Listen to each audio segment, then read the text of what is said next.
Hello everyone, আজকে আলোচনা করব ইংলিশ অনার্সের সেমিস্টার 3 ডিএসসি 4 এর ফুল সাজেশন। 75 মার্কসের তোমাদের পরীক্ষা হতে চলেছে এবং পরীক্ষার খুব অল্প দিন বাকি রয়েছে, সেই জন্য একদম টু দ্য পয়েন্ট খুবই কম্প্যাক্ট একটা সাজেশন আলোচনা করব।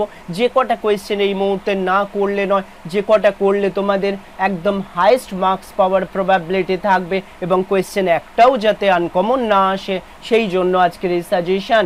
দেখে নাও প্রথমেই সাজেশনের আগে তোমাদের সিলেবাসটা। তোমাদের আমেরিকান লিটারেচারের মধ্যে পোয়েট্রি পার্টে রয়েছে এই চারটে poetry, after apple picking, O captain, my captain, daddy এবং হার্লেম। নভেলের মধ্যে রয়েছে Ernest Hemingway, the old man and the sea. তারপর স্টোরিজের মধ্যে এডগার অ্যালান পোর, দ্য পার্লামেন্ট লেটার এবং উইলিয়াম ফকনারের ড্রাই সেপ্টেম্বর। ড্রামার মধ্যে আর্থার মিলারের the death of a salesman. সুতরাং এগুলো থেকে প্রত্যেকটা পার্ট থেকে একটা করে কোয়েশ্চেন, ব্রড কোয়েশ্চেন 15 মার্কসের তোমাদের প্রবাবলি আসবে এবং এই সব কটা মিলিয়ে কিন্তু 5 মার্কসের 3টে শর্ট কোয়েশ্চেন লিখতে হবে। 60 + 15 75-এ তোমাদের পরীক্ষা হতে চলেছে। এই পরীক্ষার সাজেশন পোয়েট্রি পার্ট থেকে ফার্স্টে কোন কোয়েশ্চেনগুলো ইম্পর্টেন্ট। এবং আরেকটা কথা বলে রাখি, শুধুমাত্র আমার এই ভিডিও থেকে তুমি কোয়েশ্চেনের সাজেশন পাবে না, এর আনসারও কিন্তু তোমরা পেতে পারো। নিচে হোয়াটসঅ্যাপ নাম্বার দেওয়া রয়েছে। যাদের মনে হচ্ছে এখনো পর্যন্ত আনসার সঠিকভাবে রেডি হয়নি বা কি লিখবে সঠিকভাবে বুঝতে পারছো না, অথবা আগের দুটো সেমিস্টারে লিখেছো কিন্তু এক্সপেক্টেড নাম্বার পাওনি, তারা কিন্তু আমার সঙ্গে হোয়াটসঅ্যাপে যোগাযোগ করো। আমার আনসারগুলো অফলাইন এবং অনলাইন স্টুডেন্ট যারা আমার কাছে পড়ে তাদের জন্য যে আনসার আমি রেডি করি, তার স্পেশালিটি হচ্ছে খুব সহজ সরল ল্যাঙ্গুয়েজে এই আনসারগুলো তৈরি করা হয়। এবং এখনকার যে নিউ ট্রেন্ড তার বিষয় হচ্ছে, দেখবে কোয়েশ্চেন পেপারের ওপরেই লেখা রয়েছে ইউজ ইউর ওন ওয়ার্ড। সুতরাং নিজের ভাষায় লিখতে হবে এবং আমার এই আনসারগুলো কোনো মেটাফরিক্যাল ল্যাঙ্গুয়েজ নয়, একদম সোজা সরল ইংরাজি ভাষায় লেখা, যাতে করে সেই আনসারগুলো দেখলে মনে হয় যে এগুলো স্টুডেন্টের নিজেরই লেখা, কোনো টিচারের কপি করা নোটস নয়। সুতরাং আনসারের স্পেশালিটির জন্য তোমরা কিন্তু এখানে দারুণ একটা নাম্বার পেতে পারবে।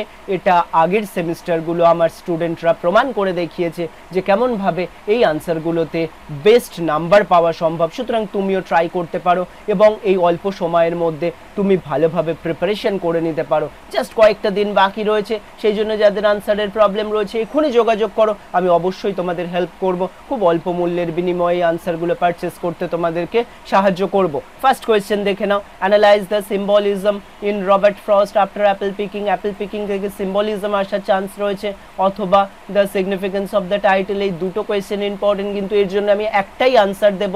যে কোয়েশ্চেনই আসুক না কেন একটা আনসার ফিট করে যাবে। ও ক্যাপ্টেন, মাই ক্যাপ্টেন থেকে আমাদের দুটো কোয়েশ্চেন করতে হবে।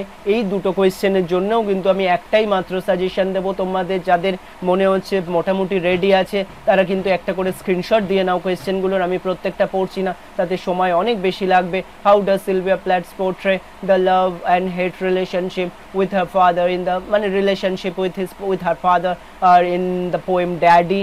এবং তারপরে হচ্ছে analyse the daddy by Sylvia Plath and autobiographical poem. এরও কিন্তু একটাই মাত্র আমি আনসার দেবো, এবং হার্লেম থেকে write a critical appreciation of Harlem.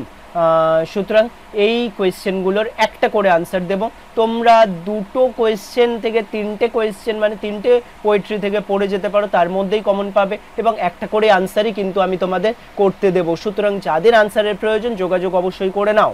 Novel Ernest Hemingway, The Old Man and the Sea. Discuss the significance of the sea in Ernest Hemingway's The Old Man and the Sea. Significance of sea খুব important এবারের জন্য। Write an essay on the narrative style employed by Ernest Hemingway in The Old Man and the Sea. Narrative technique. Analyze the character of Santiago in Ernest Hemingway's Old Man and the Sea.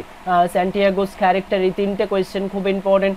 তোমাদের যাদের খুব problem মনে হবে তাদের কিন্তু আমি combined করেও answer দিতে পারবো। সুতরাং যাদের প্রবলেম মনে হচ্ছে তারা হোয়াটসঅ্যাপে যোগাযোগ করো এবং জানাও তোমার কোথায় প্রবলেম রয়েছে, তাহলে কিন্তু তোমাদেরকে হেল্প করতে পারবো। তারপর স্টোরি থেকে পার্লামেন্ট লেটার থেকে দেখো এই দুটো কোয়েশ্চেন খুবই important. Explain why in consider a successful detective story, খুব ইম্পর্টেন্ট। আর হচ্ছে ডুপিনস ক্যারেক্টার। সুতরাং এই দুটো কোয়েশ্চেন তোমাদেরকে করে রাখতে হবে পার্লামেন্ট লেটার থেকে। আরেকটা কোয়েশ্চেন একটু সাইড বাই সাইড দেখে রাখতে পারো, ন্যারেটিভ স্ট্রাকচার পার্লামেন্ট লেটার থেকে। তারপর ড্রাই সেপ্টেম্বর থেকে আমরা করব এই দুটো কোয়েশ্চেন। এই দুটো কোয়েশ্চেন স্ক্রিনশটটা একটু নিয়ে নাও। ড্রামা থেকে মিনস হচ্ছে আমেরিকান ড্রিম এর থেকে করব, how Arthur Miller explore or and portray the theme of American dream, খুব important, American dream in death of a salesman, American ড্রিমটা কীভাবে পোর্ট্রে করা হয়েছে। তারপর provide the detail character sketch of Willy লোম্যানের ক্যারেক্টার স্কেচ এবং analyze Arthur Miller use of dramatic technique, এবং এখানেও ড্রামাটিক টেকনিক মানে টেকনিক্যাল কোয়েশ্চেনটা খুব ইম্পর্টেন্ট। এই তিনটে কোয়েশ্চেনের মধ্যে কিন্তু একটা অবশ্যই তোমরা কমন পাবে। তারপরে আফটার অ্যাপেল পিকিং থেকে এই কোয়েশ্চেনগুলো তোমাদের এবারের জন্য ইম্পর্টেন্ট। আমি জাস্ট এগুলো স্ক্রল করে যাচ্ছি, তোমরা একটু স্ক্রিনশট নিয়ে নাও, আমি প্রত্যেকটা পড়ে বলছি না। ড্যাডি থেকে এই কোয়েশ্চেনগুলো, হার্লেম থেকে এই কোয়েশ্চেনগুলো, the old man and the sea থেকে ফার্স্ট কোয়েশ্চেন, সেকেন্ড এবং থার্ড কোয়েশ্চেন, তারপর পার্লামেন্ট লেটার থেকে, ড্রাই সেপ্টেম্বর থেকে এই কোয়েশ্চেনগুলো তোমাদেরকে করতে হবে। পিডিএফ নিলে তোমরা প্রত্যেকটা আলাদা আলাদাভাবে পেয়ে যাবে। যারা আমার কাছ থেকে পিডিএফ নেবে না, মানে যাদের রেডি রয়েছে, তারাও কিন্তু আমার সঙ্গে নিচে দেওয়া হোয়াটসঅ্যাপ নাম্বারে যোগাযোগ করতে পারো। আমি ফ্রি অফ কোর্স তোমাদেরকে এই 15 মার্কসের যে শর্ট কোয়েশ্চেন রয়েছে সেটা কিন্তু প্রোভাইড করে দেবো। তোমরা দেখলে বুঝতে পারবে কতটা সহজ সরল ল্যাঙ্গুয়েজে কিন্তু এই কোয়েশ্চেনের আনসারগুলো লেখা রয়েছে। সুতরাং এটাই হচ্ছে আমাদের কমপ্লিট সাজেশন 2025-এর জন্য ডিএসসি 4-এর। এই সাজেশনটা ফলো করলে কিন্তু অবশ্যই তোমরা উপকৃত হবে, এবং আনসারগুলো যাদের প্রয়োজন তারা কিন্তু নিঃসংকোচে এখনই আমার সঙ্গে হোয়াটসঅ্যাপে যোগাযোগ করো, আমি তোমাদের অবশ্যই অনেকটা সাহায্য করতে পারবো।